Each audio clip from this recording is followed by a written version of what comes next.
This is where I record Podfic. It is the quietest place in the house.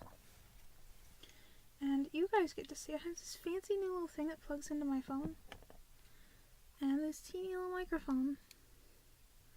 And if you saw the microphone test the other day, you will know that it should give me clearer sound. Okay, that's paired. Awesome. Pull up my voice record. Let's see here.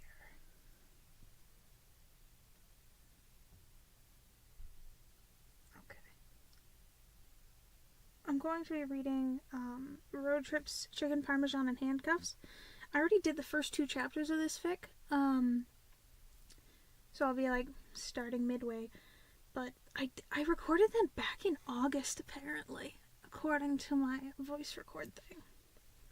So, hopefully, I haven't changed my voice in any way since then.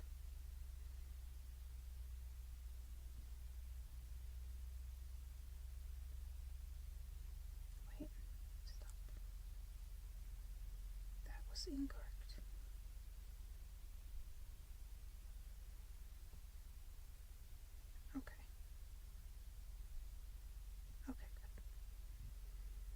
Wanted not to go into that category.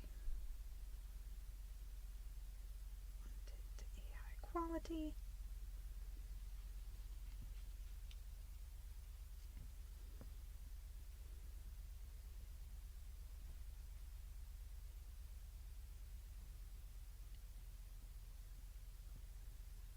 Road Trips, Chicken Parmesan, and Handcuffs by Adriana in the Snow. Chapter 3. "Stop that!" Logan said, trying to smack Virgil's hand away as it reached forward and stole a piece of broccoli from the cutting board.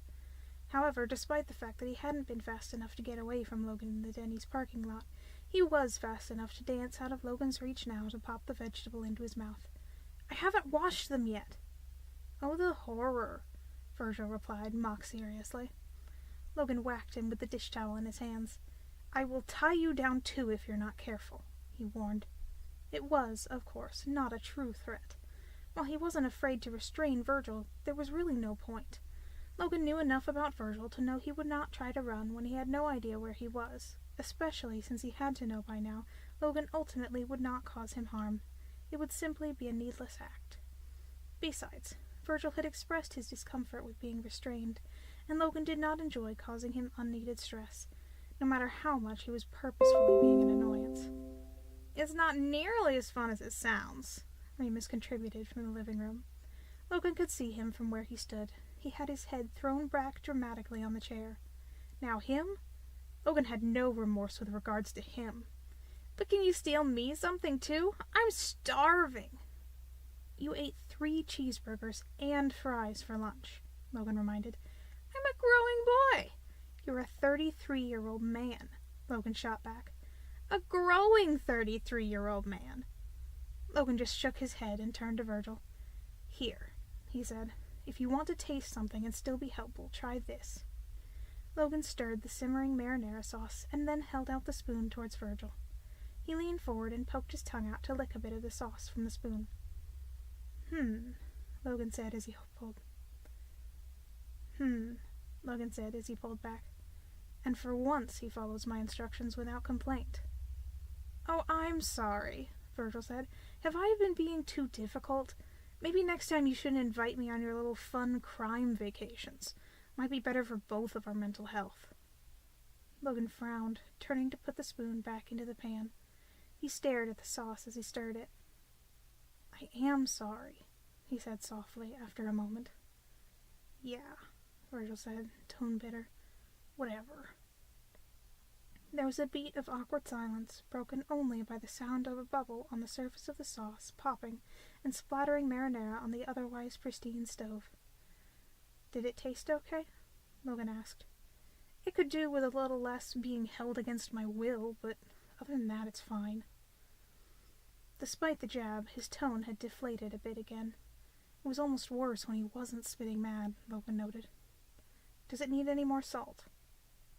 To Logan's confusion, Virgil's face suddenly screwed up into a surprised smile, and he snorted out a laugh. "What?" Logan asked. "You—" He bent over slightly, leaning one hand against the counter and placing the other over his lips. "The best part is, you don't even know what you just said was a joke." Logan gave him another confused look. "I just asked if the dish needed more salt." Another laugh squeezed its way out of Virgil's mouth past his fingers. He slid to the floor to giggle. Logan watched him fold in on himself with bewildered affection. "Salty can be used as a slang term," Remus offered from the other room. Logan sighed. "Of course. I'll have to add it to the flashcard deck." Virgil looked up at him from the floor. "You still use the flashcards I made for you?" he asked. "I do, yes," Logan said. "I need to keep up with internet speak somehow. They're useful." Something unreadable crossed Virgil's face. "Useful," he repeated back blankly and looked away. Logan blinked down at him, aware that he had just done something wrong, but wholly unsure what it could be. "Right." His empty tone reminded Logan uncomfortably of that distant one he'd take after a particularly bad day at the old call center. Logan had managed to fix that once, but he didn't know how to fix it this time. "I'm going to go set the table." "No knives," Logan said. "Uh-huh." He turned and walked away to start looking into different cabinets for the plates. "The one on the left." "The one to the left," Logan offered. "Okay." Logan winced. He really didn't know what he'd done. Well, besides the obvious. Not that the obvious wasn't enough. He watched Virgil out of the corner of his eye as he grabbed the plates and cups and took them to the dining room. Remus said something to him, and it must have been particularly stupid because Virgil bopped him on the top of the head with a stack of plates. Whatever it was made Virgil smile, though, so that was good. He turned back to the dinner he was cooking. It had always been Virgil's favorite when they lived together. Logan quite liked it as well. It was one of the few recipes he remembered completely from his childhood. Many of the others only partial and not quite the same. It was one of the few recipes he remembered completely from his childhood, many of the others only partial, and not quite the same, or lost completely to time. Cooking it always made Logan feel strange, though not necessarily in a bad way. The fact that Virgil had chosen it as his favorite out of all the dishes Logan had made him over the years made him feel even stranger. He could hear Remus trying to convince Virgil to help him escape in the living room, mostly through blatant flirting. It did not seem to be working. "I can hear you," he reminded. "This is a private conversation," Remus shot back. "I'm your captor," Logan said with an eye roll. "Doesn't give you an excuse to be a rude eavesdropper." Was he trying to be as aggravating as possible? Yes, Logan reminded himself. Yes, he was. It was honestly a bit impressive, if aggravating, that Remus managed to get under his skin so easily. Logan was often good at ignoring such things, but Remus could make it difficult. He moved to start heating up a pan to fry the chicken in instead of engaging any more. He did his best to lose himself in the familiar action of cooking, but could not help but notice that Virgil did not come back into the kitchen to steal food or make conversation. Instead, he chose to stay in the living room with Remus, sitting on the couch with his legs curled up onto it. A little more than half an hour later, he finished up the dinner, complete with garlic bread and a side of roasted vegetables, and set everything on the table. He went over to get Remus from his chair and cuffed one of his hands to the table leg. "I'm going to keep one of your hands uncuffed so you can eat," Logan told him before leaning in close. "If you try to escape, I will be very displeased." Remus just looked at him for a long moment. "I know the feeling," he said lowly. "Fair warning, we are currently in the middle of the woods and you have no idea where. There are wolves." "Well, maybe the wolves should be afraid of me," Remus replied, not breaking eye contact. There was a beat of silence. "Can we just, eat dinner, please?" Virgil asked. They both glanced at Virgil, and then Logan leaned away, moving to take the seat across from Remus. He felt a pinch to his side when he turned, and jumped before whipping back around. "I can tie your hands behind your back and make you eat like an animal." Remus just gave him a big smile, looking very much like a big, dumb, unrepentant puppy. "Kinky." "Oh my God, stop!" Virgil groaned. Not in front of my salad. You don't have a salad, Virgil, Logan pointed out with a frown. Do you want a salad? I believe I have some lettuce in the refrigerator. He just grumbled something and put his head in his hands. He doesn't want salad, Remus explained. Then why... Memes, Logan, Remus informed him. Logan sighed at Virgil. It is like you were speaking a different language half the time, he accused. Virgil just groaned into his hands, but a moment later his hand snuck out to grab a piece of garlic bread from the plate.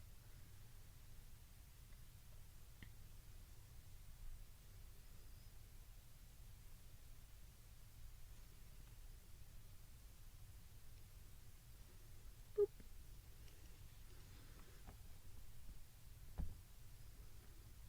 Let's see. No chats. I will label this. Let's see.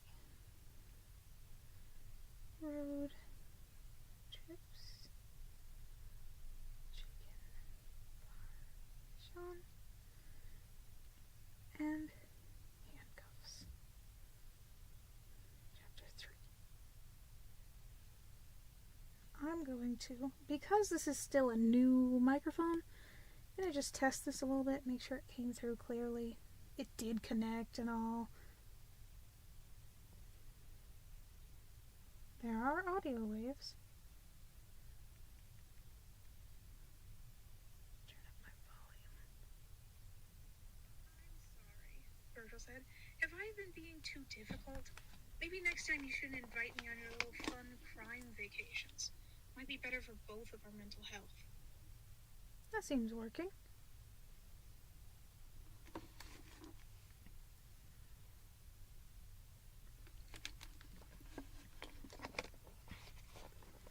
Alright. Plug this back in. Make sure it seems to be connected.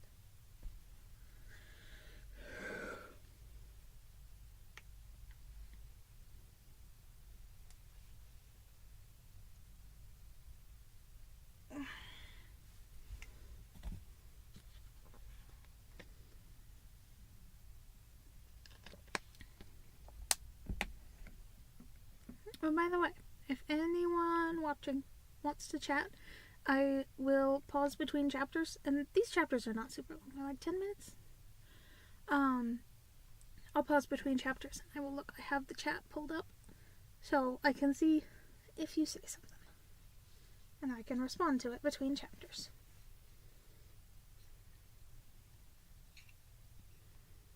Hi, recording, proper category.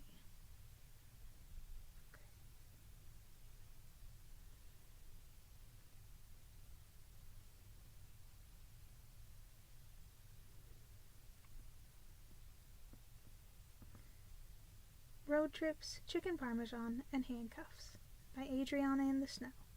Chapter 4.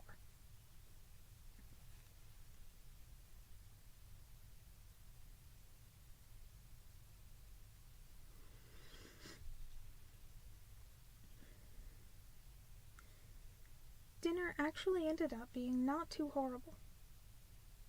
Dinner actually ended up not being too horrible overall, despite, the awkwardness of 2 of the 3 participants being prisoners, including Virgil.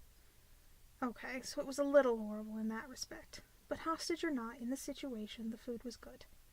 You could say a lot of things about Logan, but you could not say he was a bad cook. Virgil kept mostly to himself, distracting himself from the conversations that kept happening. Distracting himself from the conversations that happened between Logan and Remus with pasta. Virgil knew at this point he wouldn't be able to keep track of most of their conversations. Most of what they talked about was past times they met, which, even if Virgil had happened to be there, Virgil hadn't really been a part of their escapades. He was more of a side character in their lives. He finally knew how the shopkeepers felt in video games when the main characters stumbled in, stole all their shit from the chests they could reach in their shops, and then expected to be sold a sword. Their conversations were always filled with in-jokes, allusions to past events, and, in Remus's case, subtle flirting that went over Logan's head 75% of the time. It could be entertaining to try to follow when Virgil was in the mood, but he was not in the mood today.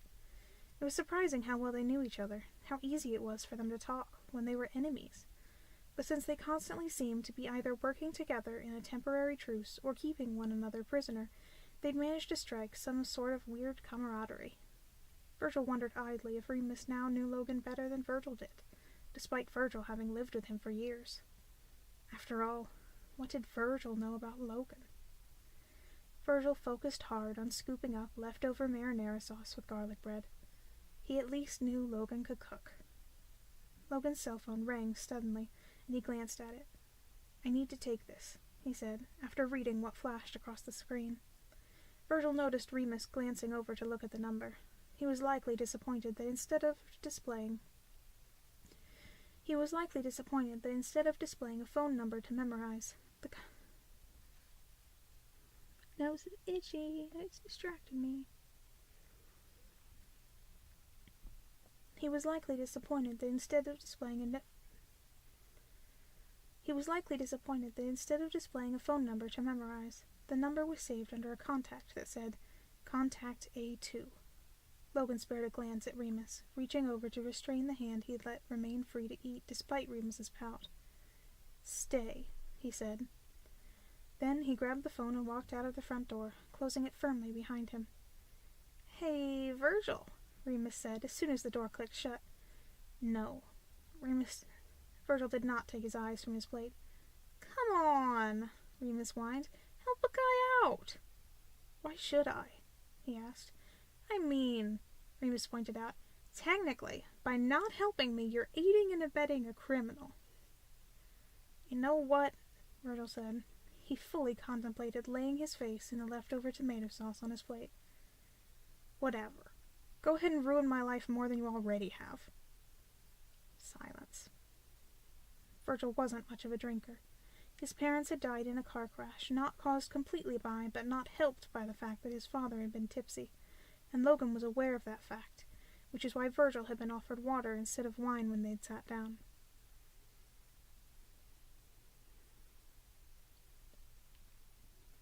Now, Virgil reached over a hand to grab Logan's recently topped-off wine glass from in front of his plate and downed the whole thing in one go.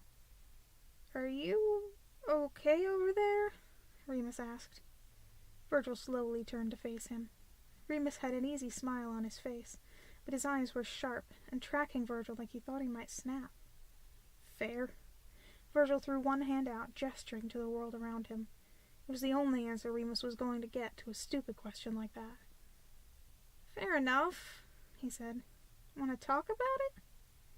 "What is there to talk about?" Virgil asked. Remus just shrugged and looked down at his plate. He frowned at it and his newly re-restrained hand. He leaned down and grabbed the end of a single noodle with his lips. He slurped it up with a noise that made Virgil's nose scrunch.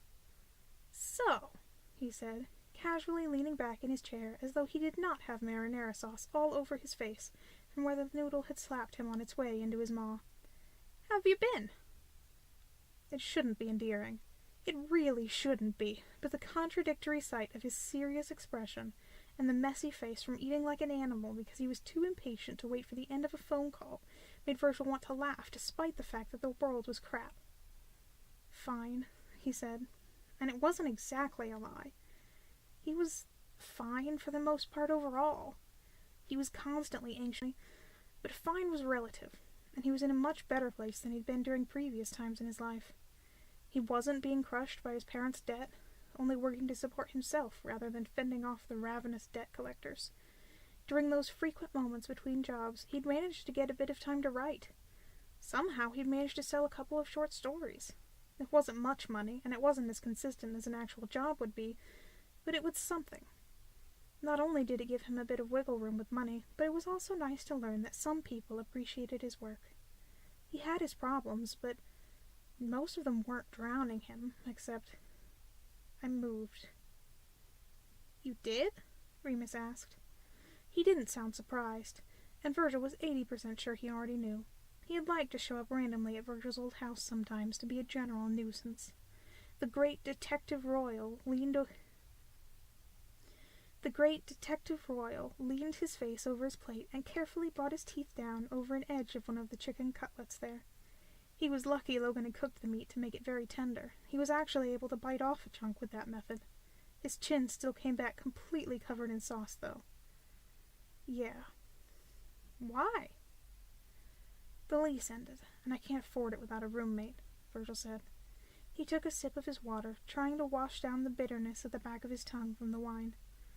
Especially when your previous roommate was apparently paying more than their share before. Oh, Remus said knowingly, and he had no business having that compassionate look of understanding in his eyes, with a stray piece of spaghetti stuck in his mustache.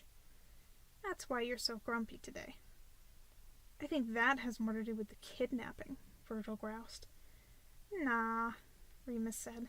Virgil glared at him. The spaghetti noodle dropped off his face and back onto the plate. You're just pissed at Logan. He was, of course. He was pissed at Logan. Logan had apparently gone behind his back when they'd started renting the house and made a deal with the realtor. They'd silently charged Logan double as much as they did Virgil. Logan had also put all of the included utilities in his own name and hid the bills. And the thing was, Virgil had known something was off about it. But he'd made the mistake of trusting Logan not to lie to him. A ridiculous thing to trust, he now knew, but he hadn't then. And he just assumed he'd put his big brain to use to find the best possible deal for the two of them. But no, it had been an underhanded trick, just like everything. He'd have gotten into a screaming match with the bastard today if he still thought he had the right. As it was, the anger was left to curdle in his veins with no outlet. The water sounds all wait.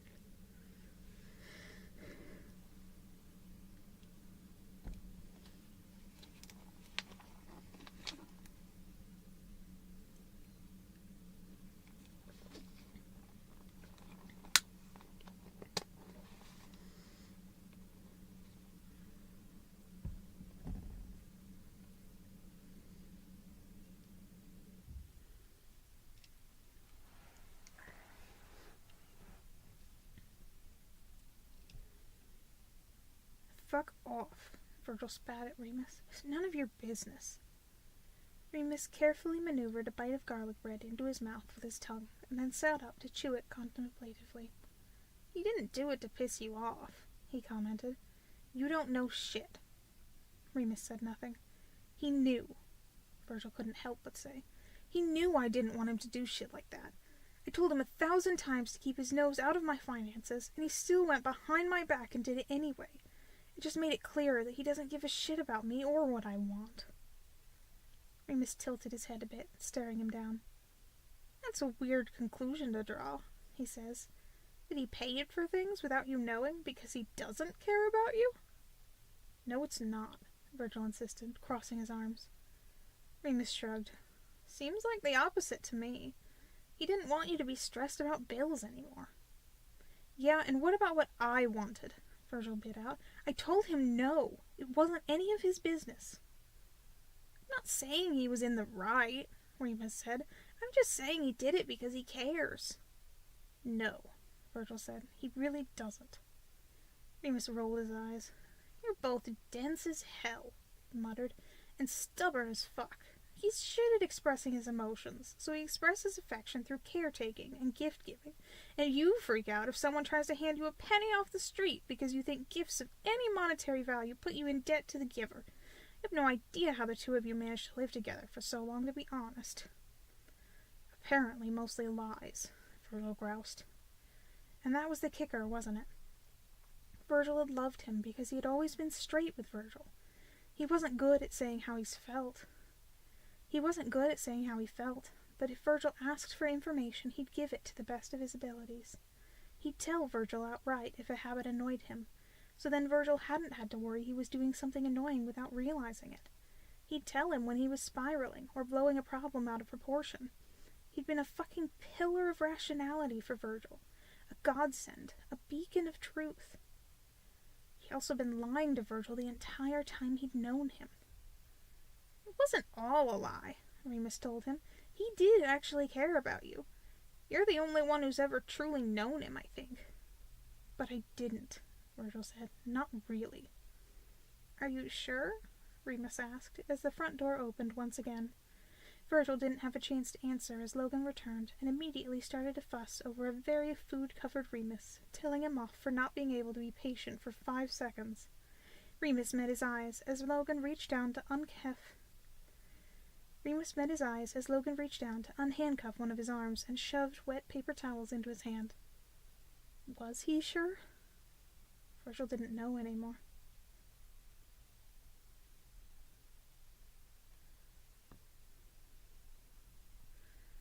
There we go.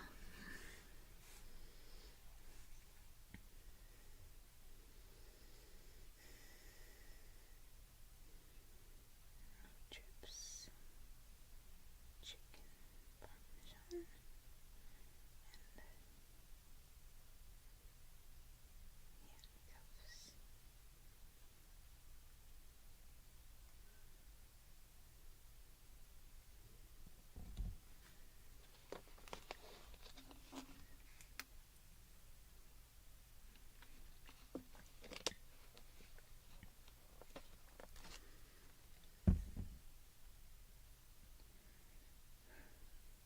Okay.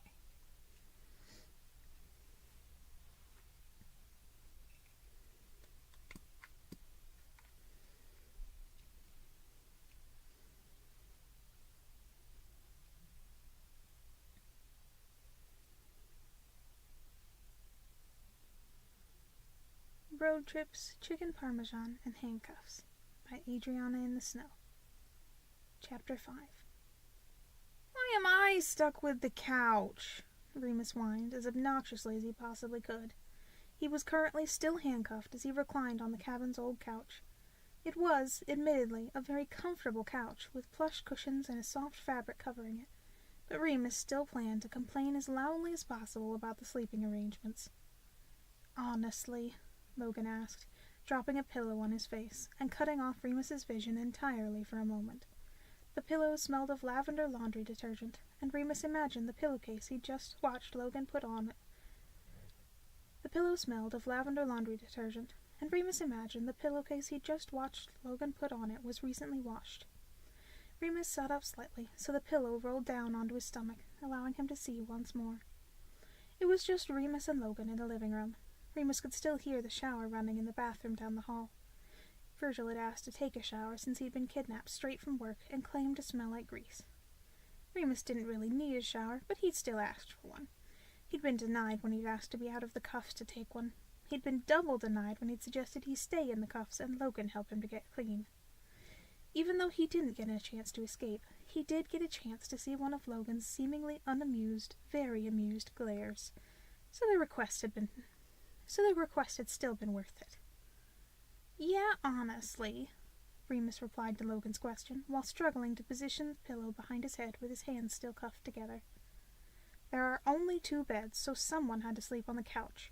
Considering I know for a fact you would immediately start making sexual innuendos if I handcuffed you to a bed, you deserve the couch. So I'm being punished for a crime I haven't even committed? Remus whined, outraged. Yes, Logan said simply, one eyebrow raised. I could make sexual innuendos about you handcuffing me to a couch, Remus pointed out. I'm not handcuffing you to the couch, Logan pointed out. I'm not handcuffing you to the couch, Logan pointed out, while walking over to the wall where a chain was waiting. I'm handcuffing you to 2 chains attached to opposite walls. You would immediately escape if I handcuffed you to only the couch and left you alone for more than half of a second. Logan was, of course, correct. If you're worried about leaving me alone, we could share a bed, Remus suggested, waggling his eyebrows, as Logan hooked the chain he'd just brought over to Remus's handcuffed hands. He'd been kind enough to handcuff them in front of Remus for the night. You could sleep on the floor, Logan returned with a bland expression. Well, that wouldn't do. Just chain me to the foot of your bed, give me a collar, and call me Puppy. Logan's nose scrunched up in an expression somewhere between amusement and disgust. Do you ever stop? Not sure, babe, Remus said with a wink. You want to find out? This is why you're sleeping on the couch, Logan said, with a shake of his head, moving to grab the chain attached to the opposite wall.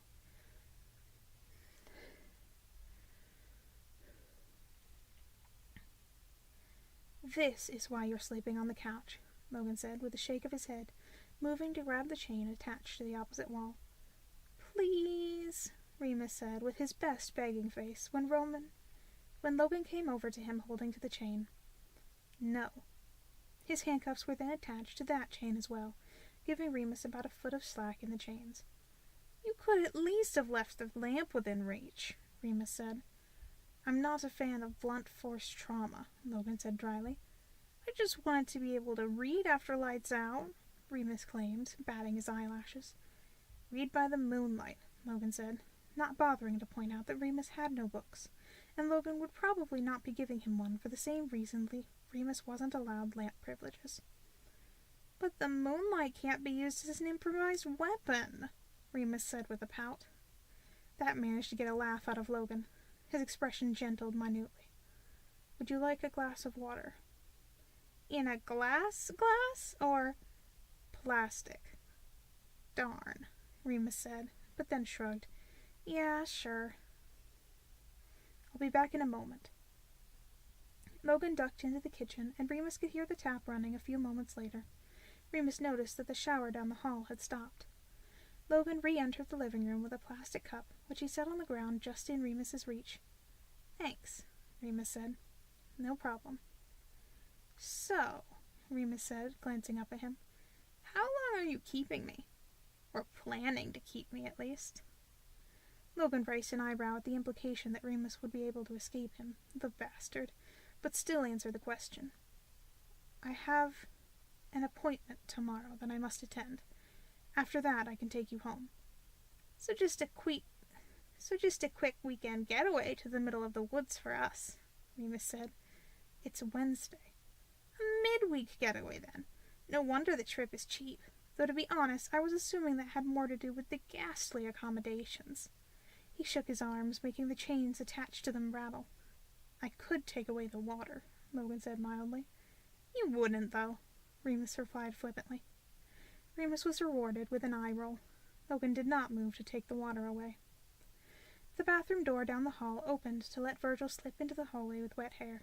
He was wearing a hoodie he'd borrowed from Logan and his own boxers. He glanced up at them briefly and then disappeared into his room without saying a word. You should talk to him. You should try to talk to him, Remus said once Virgil was gone. Logan didn't respond. Logan did this thing when he was nervous or unsure about something where he'd run his right thumb across the side of his right middle finger. It would travel back and forth between the first and second knuckle. It was such a subtle tell that very few people would notice it, but Remus had. Once, and exactly once, Remus had had the opportunity to touch his hand there. There was a small, almost invisible scar on that finger, a patch of slightly raised, rougher skin that could only really be noticed by touch. Currently, Logan was running his thumb across that scar while he stared forlornly at the hastily closed bedroom door. They were both so fucking stupid. Virgil's easy, Remus said. You literally just have to have one honest conversation with him and you'll be golden. It's not easy, Logan argued back. It's complicated. It wouldn't have to be if the two of you just talked, Remus said. I very much doubt he'd like to talk to me tonight. No, you don't want to talk to him, Remus argued. You don't want to face that your actions hurt him. But newsflash, not explaining why you lied is just hurting him more. Logan paused for a long moment. Sleep well, Remus, he said, before walking toward the bedroom Virgil had not gone into. He switched off the living room lights as he went. Remus sighed, staring at the ceiling as his eyes slowly adjusted to the dark. It were hopeless.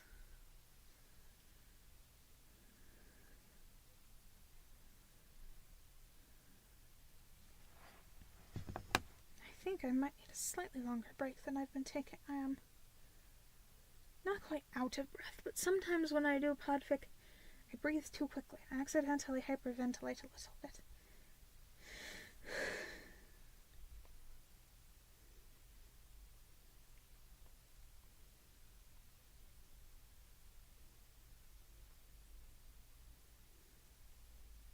chapter 5 out of 8. That's nice.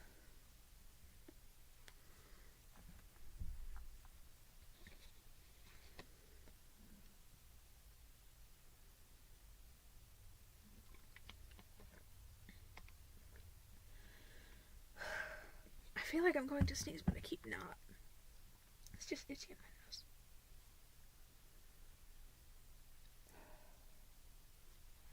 How about this? How about I call a brief intermission? I'm gonna go blow my nose, maybe use the restroom, and return. I will leave you with some music in my absence. I should not be gone for more than, 5 minutes or so.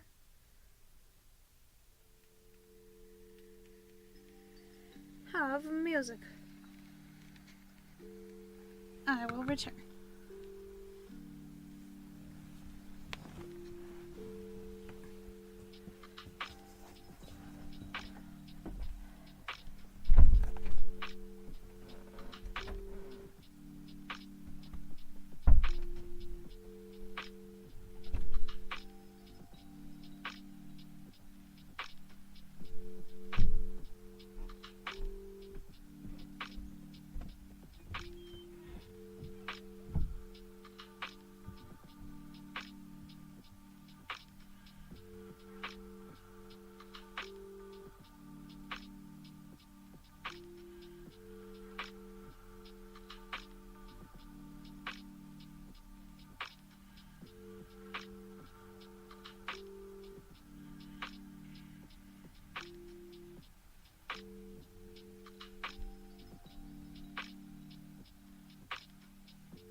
I've returned. Hello again.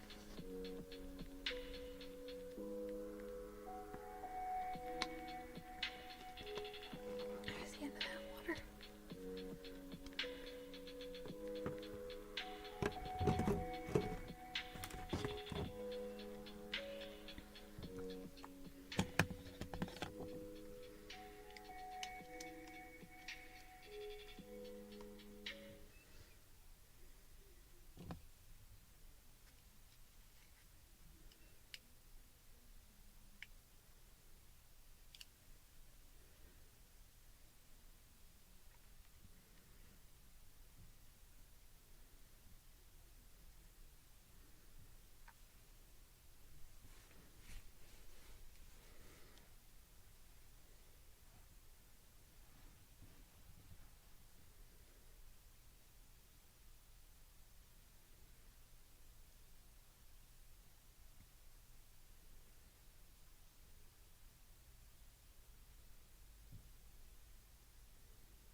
Road Trips, Chicken Parmesan, and Handcuffs by Adriana in the Snow. Chapter 6. Logan had never been particularly good at falling asleep. His father had always told him it was because he was too smart. He remembered long nights of frustration where his body was exhausted but he couldn't get to sleep. Often he spent this time in the living room, and even though his father never had any issues with sleep himself, he'd always stayed up with Logan. Logan had many fond memories of late-night snacks and warm tea or milk with his father, even though he'd often felt guilty for keeping him awake, since the man had to open the flower shop early in the mornings. Sometimes a full belly and a gentle story from his father had helped him finally get to sleep, and sometimes it didn't, but he'd appreciated it either way. They talked to doctors about the issue, but the bouts of insomnia were inconsistent, and no proposed solution had seemed to help. His father had come to the conclusion that his brain had too many thoughts, and so it took longer than it did for most people for him to shut everything down at night. That seemed to be close enough to the truth for Logan. In his youth, he would often find his brain writing essays on philosophy or imagining science experiments when he should have been calming down to sleep. He'd never been able to help it. Nowadays, his mind would often turn toward obsessing over his goals, though every so often the more frivolous pursuits of his youth still invaded his head and kept him awake. There were never tea and cookies and stories anymore. There never were tea and cookies and stories anymore, however. Just Logan, in a bed alone, staring at the ceiling. Tonight, he was again unable to go to sleep, though this was not for the usual reasons. This reason was much less about his thoughts, and much more about his emotions. It was 2 a.m. He'd attempted to retire to sleep at 2 p.m., at 10 p.m., but his efforts were for naught. He found himself quite haunted by his own roving thoughts and feelings every time he closed his eyes. This was why he was awake to hear the footsteps in a hall. A part of him groaned, expecting this to be an escape attempt, though the footsteps were not from the living room, and so were likely Virgil's and not Remus's. Logan honestly didn't expect Virgil to attempt escape, at least not in the middle of the night. And in fact, Logan ended up being proven correct, as the footsteps stopped outside his door instead of continuing toward the front door. There was a long moment of hesitation, and Logan held his breath. Then the door cracked open slightly. "You're awake," Virgil said. The soft words were somewhere between a question and a statement. The way he'd said it seemed to imply he'd been anticipating Logan still being awake. "Yes," Logan confirmed. He wondered what Virgil could see of him from the hallway. It was quite dark in Logan's room. Virgil himself was illuminated by the light in the hallway, but most of his face was still in shadows, hiding Virgil's expression. The door slowly creaked open further, allowing more of the hallway light to spill into Logan's bedroom briefly. Yet then, that light was abruptly cut off as Virgil stepped inside and closed the door behind him. "Did you need something?" Logan asked, watching the dark blob near the door that was Virgil. "I was just wondering if you were awake," Virgil said, sounding as exhausted as Logan currently felt. That, Logan thought, was not at all an adequate explanation as to what Virgil was doing here.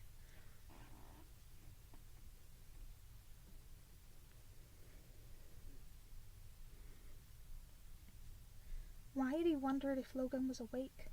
Why had that urged him to come to Logan's room? "I am," Logan replied simply. "I thought I could hear you thinking through the walls," Virgil said.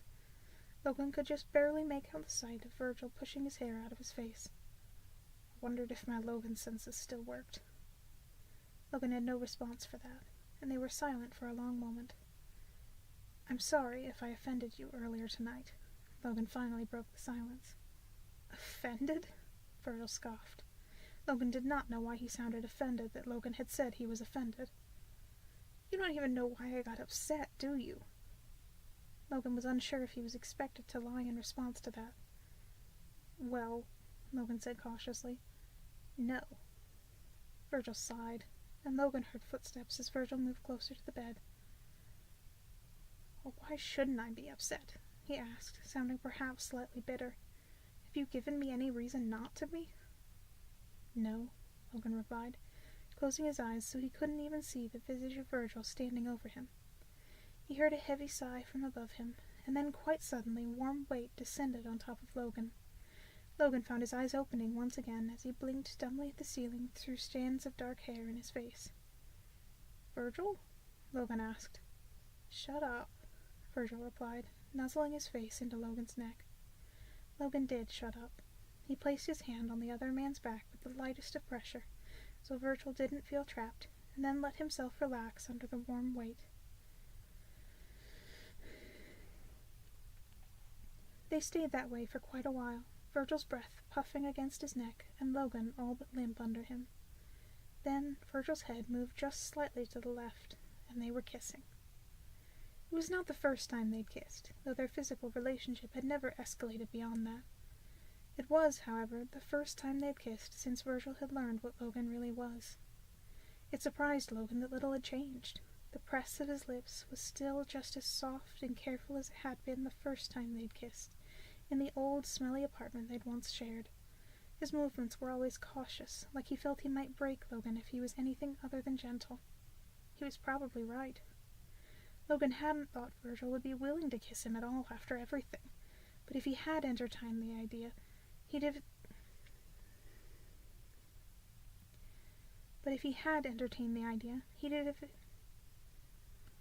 expected there to be a new harshness to it. Hate sex was a thing, after all, according to media at least. He'd have expected the desire to punish Logan for his transactions. He'd have expected the desire to punish Logan for his transgressions to in some way color any sexual contact they might have. But there was none of that in this kiss. Logan's hand slid from Virgil's back to grip softly at the fabric of his shirt near his shoulders. His other hand remained awkwardly limp on the bed next to them. Virgil drew back after a moment, his breath fanning over Logan's nose as he looked him in the eyes briefly. Logan's grip on Virgil's shirt tightened, and Virgil seemed to take that as a cue to continue. The second kiss was just as achingly gentle as the one that had come before, and Logan could not understand why. This was a gift of affection that Logan did not understand, and certainly didn't deserve. Logan's unoccupied hands hesitantly started to move, resting on Virgil's hip at first, and then slowly sliding around toward the front. Virgil pulled back instantly. "I'm not asking for sex," he said, batting the hand away. "That's not what this is." It never had been. Logan had sometimes wondered if he'd someday want it to be, but most of the time he'd been relieved about that fact. Now he still felt relieved, but it was also frustrating, as it gave him no answers. "Then what is it, Virgil?" he asked. Virgil sighed. "We don't need to talk about it." "I've kidnapped you," Logan reminded. "Handcuffed you to heavy objects and gotten you fired from jobs. Technically, at this very moment, you are my prisoner. So what is this?" Virgil groaned, pressing his forehead to Logan's. "That's talking about it," he grumbled. Maybe they should talk about it, Logan thought. His mind couldn't help but return to the conversation he'd had with Remus hours ago. Yet this was the one area of his life Logan had always been cowardly in. He said nothing.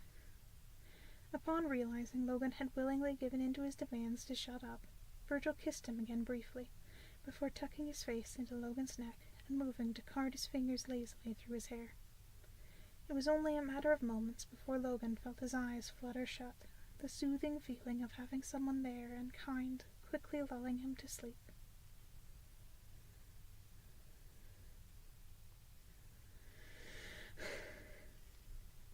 I'm just out of breath today. That was a sweet chapter, though. Do you guys know? You probably don't. I read the first few chapters of this when it came out. What chapter is that? 6? I read the first few chapters, but these later chapters I had never read before. So this is my first time reading them.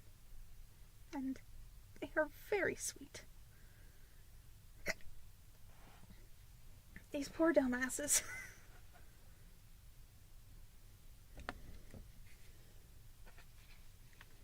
2 more chapters, and then this story is over. Sad and also good.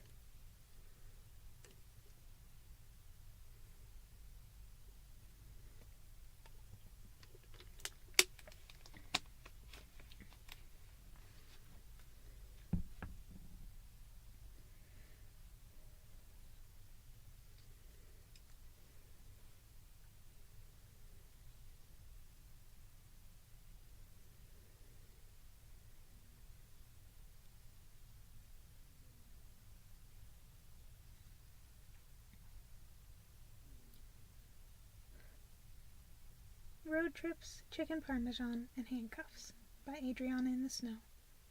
Chapter 7. Virgil was woken by an alarm sound that he instantly knew he had not set, since it was the panic-inducing classic alarm clock sound that he despised. He shot straight up in bed, panic singeing through his veins as he was certain he hadn't remembered to do his math homework the night before. "Ow!" said a voice from below him. Virgil blinked down to see Logan, and see that he was supporting his entire body weight by a hand on Logan's chest. What was Logan doing here? Did Logan help him do his homework? Logan was sometimes a teacher, so he'd be good at that. Wait, why was Logan a teacher if Virgil was a high school student? They kissed sometimes. That was weird. Logan gently shoved Virgil off of him onto the other side of the bed. Virgil watched him rub at his chest with a glower on his face. "Half-asleep you is a threat to society," he grumbled. "Half-asleep you is a threat to society," he grumbled.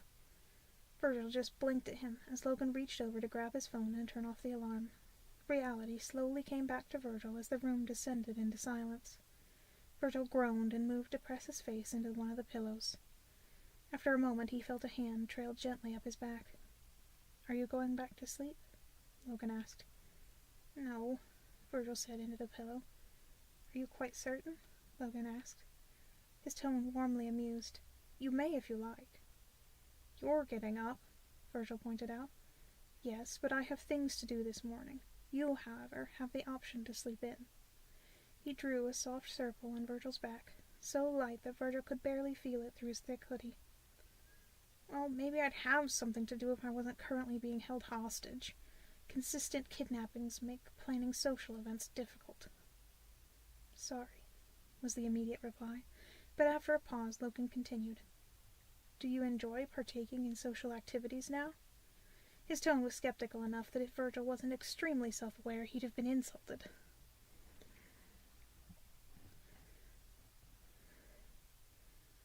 "Do you enjoy partaking in social activities now?" His tone was skeptical enough that if Virgil wasn't extremely self-aware, he'd have been insulted. "No," Virgil said, "but it's the principle."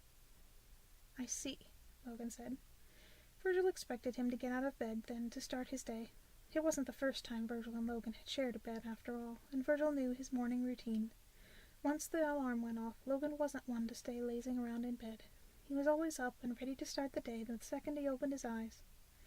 There had never been any early morning cuddles while they both tried to convince each other to get out of bed and stay in bed at the same time. Virgil was lucky if he didn't get ice water poured over him half the time because Logan wanted to make the bed on schedule.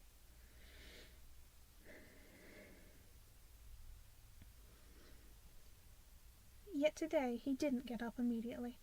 He just kept rubbing gentle circles on Virgil's back, and Virgil continued to lay there, unwilling to be the one to interrupt this brief moment of peace between them. "I've started writing again," Virgil blurted without quite meaning to. "Have you?" Logan asked, voice interested.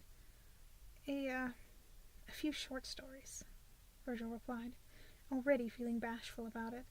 He never spoke about his writing with anyone.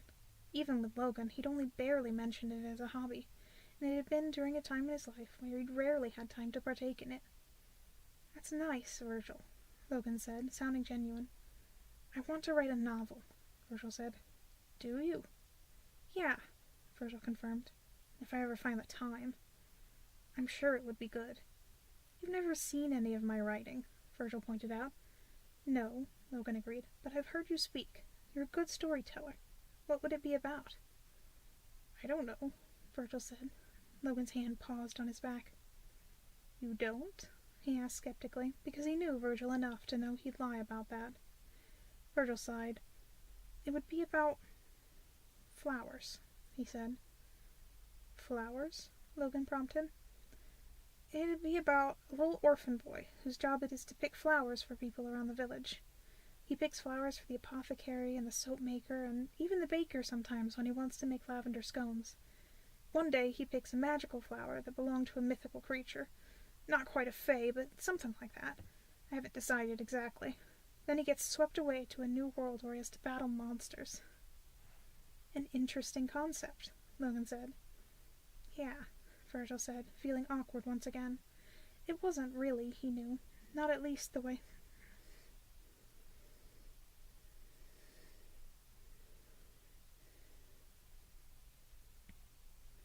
It wasn't really, he knew. At least not the way Virgil had just explained it. This whole situation was awkward. We should, probably get up soon, Virgil said. We should, Logan confirmed. And yet, they didn't. They continued to lay there in that strange peace for a few more minutes before Logan's alarm went off once more, to Virgil's surprise. Virgil didn't even know he set a backup alarm. Only then did Logan finally pop up out of bed like he normally did. I'll make breakfast, Logan said, looking back at him briefly. Virgil nodded, heart in his throat. He said, is there a change of clothes for me somewhere? There should be something near enough to your size in the closet of the bedroom you were in originally. There should be something near enough to your size in the closet of the bedroom you were in originally. Cool, Virgil said.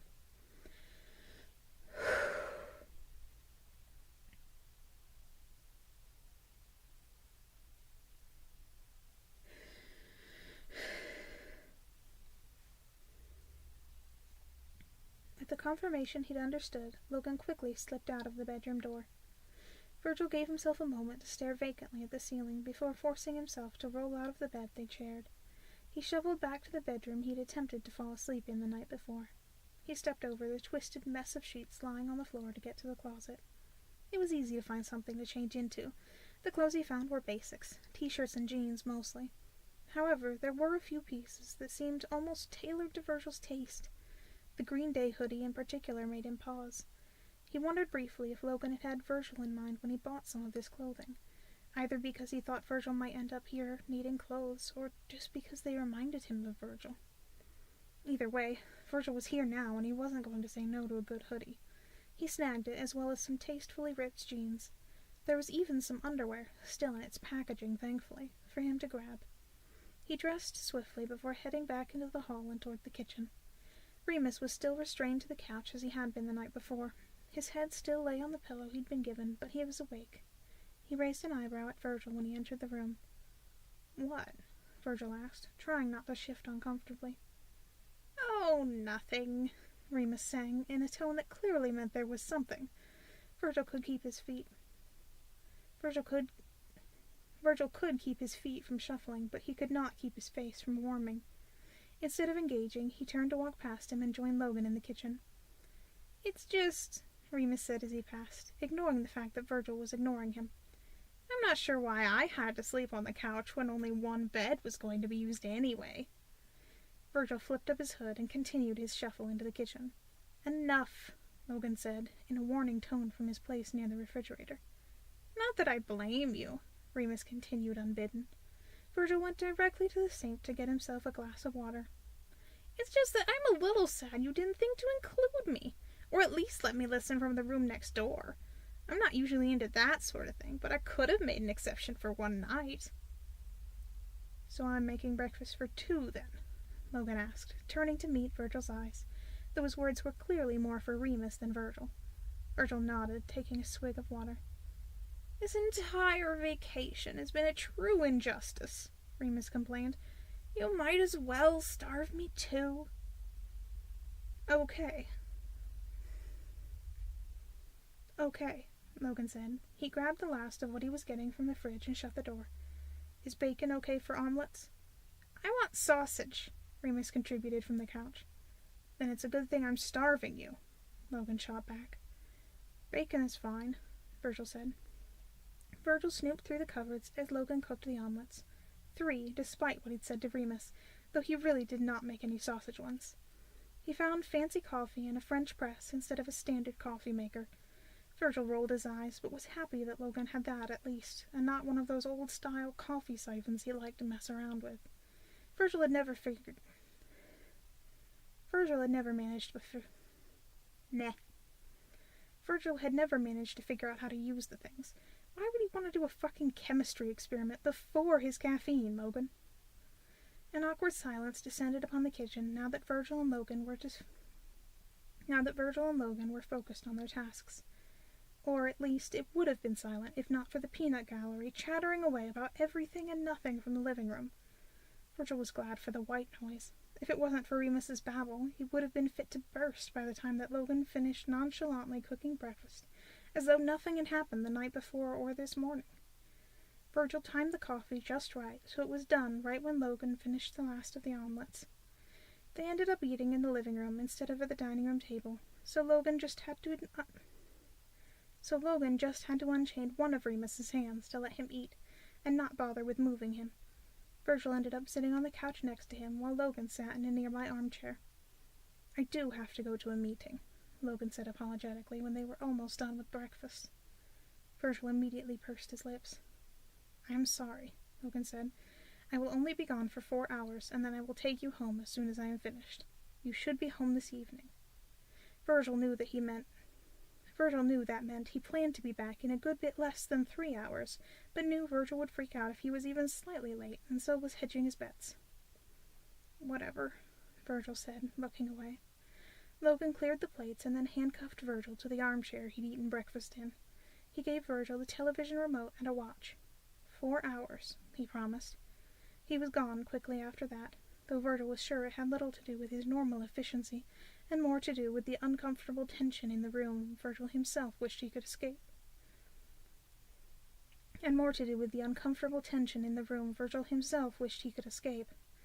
Too bad he was handcuffed to a chair.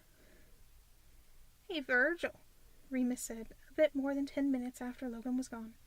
"Want to throw me that remote?" Virgil sighed, knowing exactly what that look in his eyes meant. How he planned to get out of handcuffs with a television remote, Virgil did not know. He tossed him the remote anyway.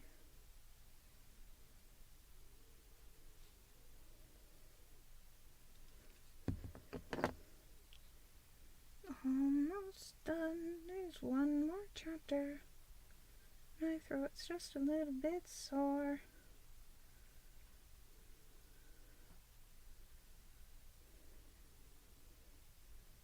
I guess that solves the question of, should I continue after this story?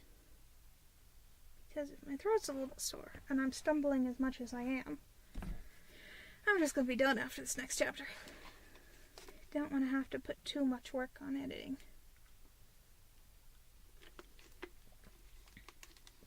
It seems that nobody has chatted. Ah, well.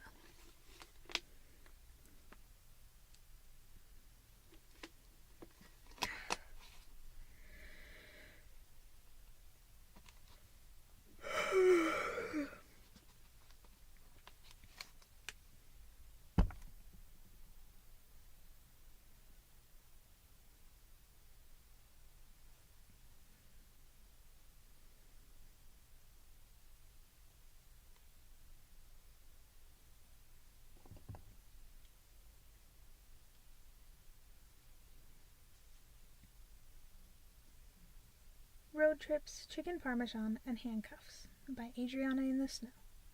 Chapter 8. "Do you even have a plan?" asked Virgil, his arms folded over his chest as Remus dug through the kitchen drawers for an adequate weapon and any other supplies he could find. Unfortunately for him, Logan had clearly locked away all of the dangerous kitchen objects somewhere. Remus could probably find them eventually, but it wasn't worth the time.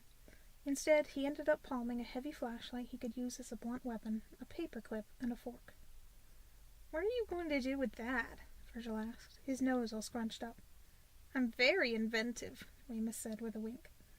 "I don't want to know," Virgil said, waving him off. "In fact, I don't want to be a part of this at all. Can you just drop me off in a town with a bus station before going after Logan?" "You sure you don't want to see any of the action?" "No," Virgil replied firmly. "Really?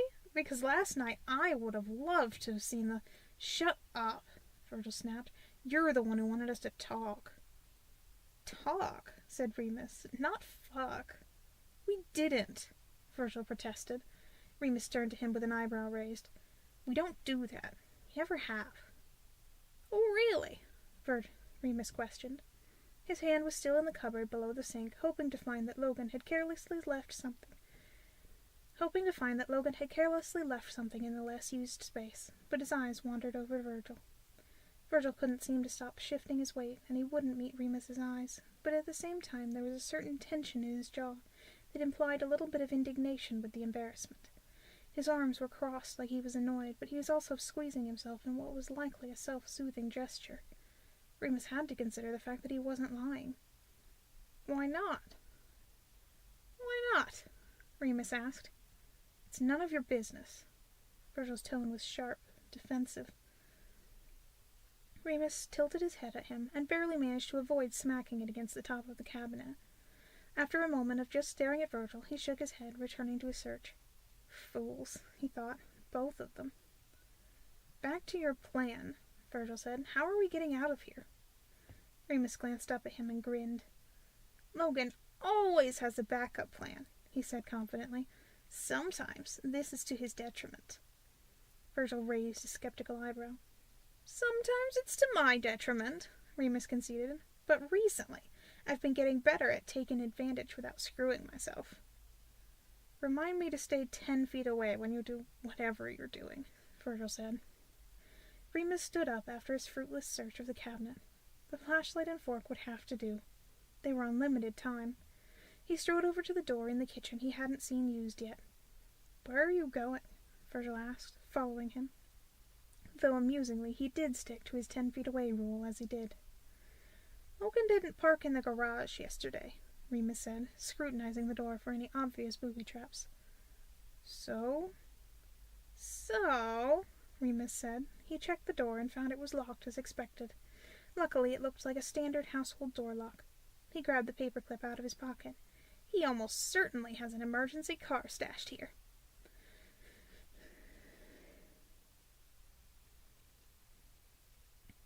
The door popped open under his hand, leading to a musky garage with a giant tarp-covered object in the center of it. Remus walked forward and pulled off the tarp to reveal a Camaro. "Nice," Remus said appreciatively. "Now we just need to hotwire it, and we'll be on our way." "Don't bother," Virgil said. "What?" Remus blinked over at the man still lingering in the doorway to the kitchen.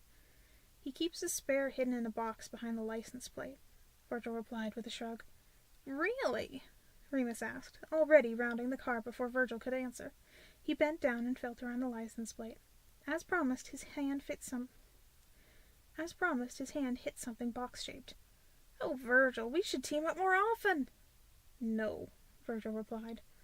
Remus's fingers fumbled for the small latch until a key fell out, clinking against the floor. "That's going to take a good 10 minutes off our time." "You're welcome," Virgil said. "How could I ever repay you?" Remus asked, fluttering his eyelashes, still on his knees behind the car. "You can repay me by getting me the fuck out of here," Virgil said blandly. He crossed over to the passenger's side door and pulled it open. Remus cheerfully strode over to the driver's side door and slid inside. He put a key in the ignition and then paused. "Ow," Remus said with a wince. "What?" Virgil asked. "You don't possibly know how to drive stick, do you?" Virgil looked at him for a solid 3 seconds. "You have got to be kidding me. You can't drive a stick?" "And Logan must know it too, the cagey bastard, trying to Remus-proof his escape vehicle." He smacked a hand against the steering wheel and accidentally honked the horn, making Virgil jump. "You can undo handcuffs with a screw from a remote control, but you can't drive a manual transmission car? Hey, driver's ed doesn't teach it anymore, and I don't know anyone who could teach me. Where was I supposed to learn? Can you even drive one?" "Of course I can," Virgil said. "The only car I've ever owned was manual." "Well, guess you're driving then." Virgil looked at him and groaned. "I just want to bus out of here." "Please?" Remus asked sweetly. Virgil sighed. "So much for not getting mixed up in your and Logan's bullshit," he muttered, shoving his door back open and exiting the car. They swapped places, Remus slipping into the passenger seat as Virgil started the car. The garage door opened with the click of a button. Virgil was, as it turned out, pretty good at driving. It honestly surprised Remus as he'd never seen the man drive before. Of course, the man was a ball of anxiety, so him being a safe driver did make sense. "Where are we going?" Virgil asked once they were on the road. There was only one road, really a long driveway, leading to the cabin, but it was a good question that would surely be relevant soon. Remus shrugged. "I don't know yet." "You don't know?" Virgil said, glancing at him. "Where am I driving?" "Just," Remus waved him off, "drive." "Just drive, he says," Virgil muttered darkly. "He can't even drive a stick shift, and he doesn't even know where we're going. Oh, hush you, Remus said. He was digging through the glove box. Are you this picky in the sack, too? Because if so, that's good to know. Shut the fuck up. With the timeline Logan gave us, he had to have just gone to the nearest town, Remus said. He found the atlas stored in the glove box and started flipping through it. We just need to figure out where we are. We were blindfolded when we got here, Virgil reminded him. How are you going to figure that out? Oh, I am very skilled, especially when blindfolded, Remus said, scanning the map. Ugh. Now, we're looking for a wooded area, Remus mumbled to himself. We were blindfolded in St. Louis, and considering how long we drove after that, and the fact that I could tell we were facing the sun until that hard left... He frowned and drew his hand down a few highways. We're going to Edwardsville, Remus said. He'll eventually go right. He bit his tongue and squinted at the atlas. Probably. Probably, he says, Virgil scoffed. You're very touchy today, Remus noted. Oh, I wonder why, Virgil hissed back. But when they came to a fork in the road, he turned right, like Remus had said. They were on a small backroads highway then, but at least it had signs. It only took a few miles of driving before seeing a sign that declared Edwardsville was only 6 miles east. Virgil did not compliment Remus's skills with geolocation. Edwardsville ended up being a smaller, but not tiny, town. Judging by the fact it was the only town nearby labeled on the map and it had a courthouse, it was the county capital for a county filled with even smaller towns. Now what? Virgil said. Just drive around for a bit, Remus requested. Oh yeah, driving aimlessly. Exactly what I wanted to do today. It won't be that hard to spot his car, Remus said. The town's not that big. Stay near the city center for now. He probably wouldn't have gone to a residential area, but we'll try that if we can't spot it. They drove around for maybe 15 minutes before spotting a familiar car in a grocery store parking lot. Remus had Virgil park a few rows away from it. Okay, Virgil said, looking at the empty car. What now? Remus looked around himself with a hum. He unbuckled his seatbelt. The park's our best bet. Your best bet? Logan's probably meeting up with someone. If he was just picking something up, it wouldn't have been time-sensitive. I doubt he wants to meet whoever it is in the market, so he's likely in the park. He nodded at the park across the street.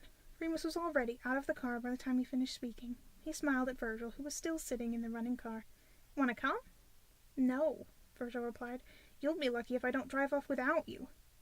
You wouldn't do that to me, Remus said, with his most charming smile. Virgil glowered at him. Go. Remus rolled his eyes, but shut the door and turned to head toward the park.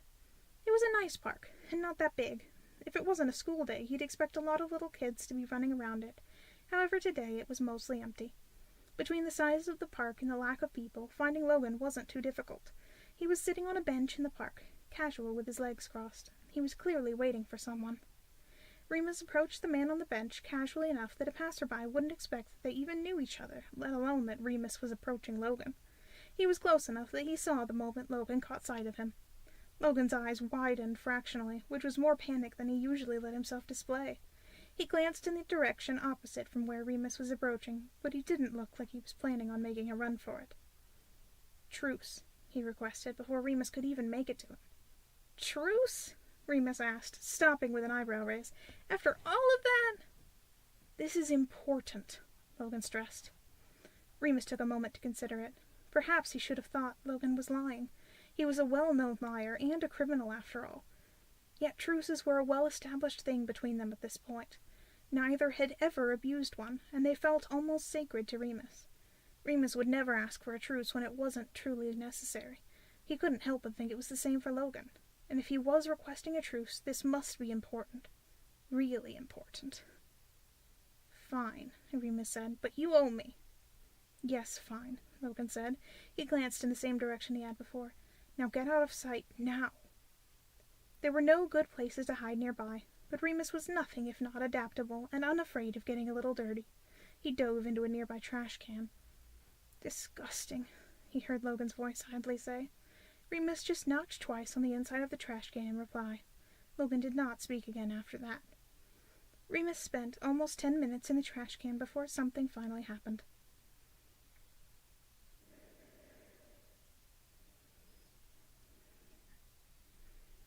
He heard the footsteps first. Though the acoustics of his trash can were horrible, he was fairly certain that the footsteps were coming from the direction Logan had been looking. The footsteps stopped a few feet away. "Mr. Nightingale?" an unfamiliar deep voice asked. The tone was clipped, but wavered just a bit at the end. "Indeed," Logan said. "All cool criminal." There was no hint in his tone that a federal agent was currently hiding in a trash can feet away. There was a slight pause before he continued speaking. "This isn't a setup if that's what you're worried about. No cops. Just like I promised. Well," he clicked his tongue, "assuming you turned in your registration this morning as instructed." "I did," the man grated out, sounding like someone was stepping on his foot to make him say so. "My entire career down the drain." "Perhaps you should have kept your sticky fingers out of the evidence holdings," Logan said coolly. "Now the files." Remus heard the sound of papers as they were handed over. "That's everything," the not cop said. Remus could hear paper flipping as he imagined Logan looking through them to make sure they were what he wanted. "Thank you, Mr. Wentley," Logan said when he was done. "Good luck in your new career." Remus could almost hear the look that was surely on Mr. Wentley's face, but he said nothing more. It was a short meeting, despite its apparent importance. Remus heard his clipped footsteps fading away a moment later. He waited until Logan gave him the all-clear before popping his head out of the trash can. "What was that about?" asked Remus. "None of your business," Logan replied curtly. Remus raised an eyebrow, leaning his arms on the rim of the trash can. "I allowed you a truce, so I actually think it is my business."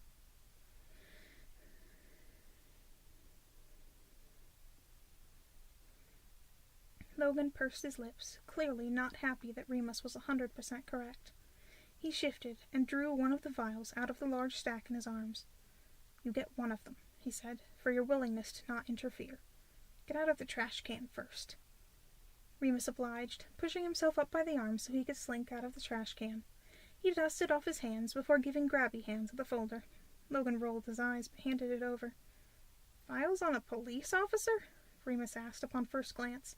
It wasn't particularly a surprise considering he'd gotten it from an ex-police officer, but Remus still wondered why. "On a very specific type of police officer," Logan drawled. Remus glanced up at the file.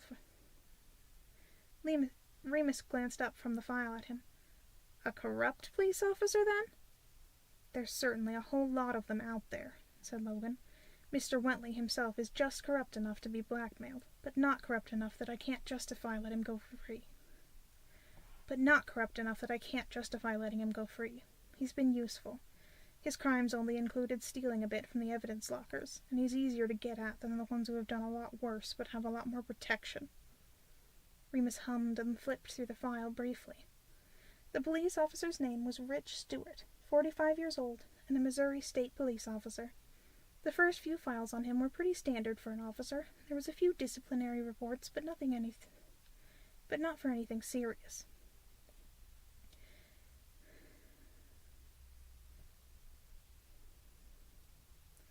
It wasn't until Remus had flipped through maybe 10 pages that things started to get interesting. Photos, records that had somehow escaped the incinerator they were 100% meant to go to, and a very incriminating handwritten note that Remus would bet was in Rich Stewart's handwriting. It painted a very sordid picture of drugs being supplied by evidence lockups, a couple of people in a holding cell mysteriously dying, and some evidence of involvement with human trafficking. Remus had to do a double take at one of the photos of Rich Stewart. He realized he recognized another man in the back of the picture. "Little Mammoth," Remus said. "Good eye," Logan said. He sounded impressed. "Stewart works for the Cutler mob?" Remus asked. "Like I said, I'm willing to let Wentley go," Logan replied. He stood and picked up his stack of files before turning to head in the direction of the parking lot. Remus fell into step beside him. "What are you planning to do with those?" he asked. Climb up the ladder," Logan said. Remus blinked at him. "You are going to try to take on Little Mammoth?" Remus reached out a hand to stop him. "Logan," he said, "that's dangerous." Logan glanced at the hand on his shoulder and then into Remus's eyes. "I know," he said, "but I already have a target on my back from Little Mammoth. Might as well try to take him out first." "What?" Remus asked, alarmed. "Why do you have a target on your back?" Logan reached up to adjust his glasses. "What do you think happened to Big Mammoth?" That caused Remus to freeze. Logan shrugged his hand off as he was rebooting. "What?" Remus had to jog to keep up with him. "I believe that's the end of our truce, Officer Royal," Logan said calmly. His tone left no room for argument, and Remus gnashed his teeth in frustration. But before he could argue more anyway, he glanced at the parking lot and realized something was missing. "Fuck," Remus said. "What?" Logan asked. "I think Virgil actually did drive away and leave me." Logan glanced at the parking lot and then back at Remus. "Did you expect him not to?" Remus pouted and looked at Logan. "Give me a ride?" "Why should I?" Logan asked, walking away. "Because you're the reason I'm stuck in the middle of buttfuck Missouri!" Logan just shrugged and pulled out his keys. Remus jogged his heels. He was not letting Logan leave without him, even if he had to wrestle him for those keys. However, they both stopped when they got to his car. "He slashed my tires!" Logan exclaimed, agape. "Did you expect him not to?" Remus asked pleasantly. "Truce," Logan said, rubbing at the bridge of his nose. "Until we get back to civilization." A pair of handcuffs was dangling from the driver's side mirror.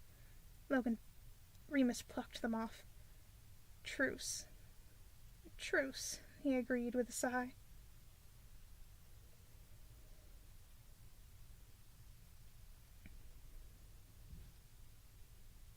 And that's the end of Road Trips, Chicken Parmesan, and Handcuffs by Adriana in the Snow.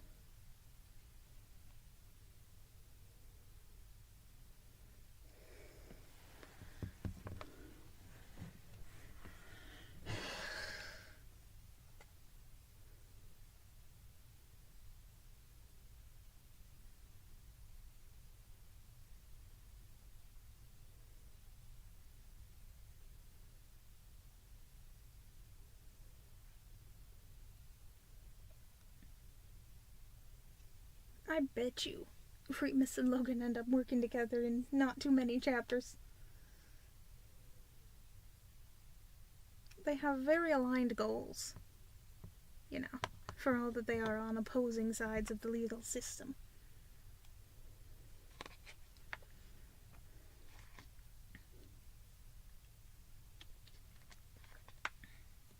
Well, I think that will be the end of the live stream. Thank you for watching. I had a fun time. Hopefully you did as well. And you can look for the cuffed thing to come out when I've edited all these chapters.